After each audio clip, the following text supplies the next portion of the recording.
This is Daniel Boone Markham with another episode of Country Up. Crabs. Crabs in a bucket.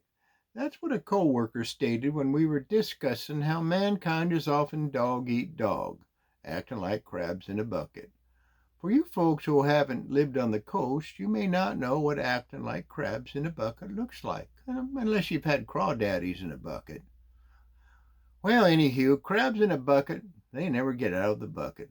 They could if some of the crabs allowed other crabs to crawl over them to the top of the bucket. But they don't.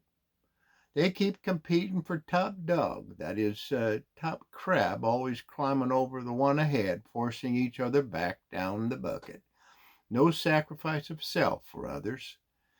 In a crisis, most Americans come to the aid of other Americans and those in foreign lands, regardless of social, racial, religious, or economic status. Doesn't always happen. Sometimes our lower nature exhibits its dark side and we become like, well, crabs in a bucket. The Christian way, for the most part, has been and will be the opposite of crabs in a bucket.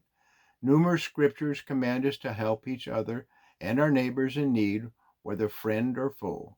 Church history is full of such examples.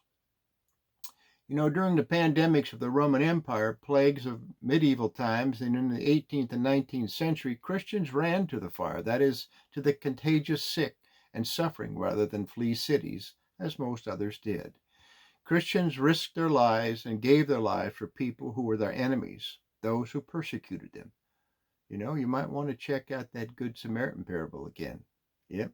This is Daniel the Boone Markham at countryup.org on a journey a few miles this side of heaven.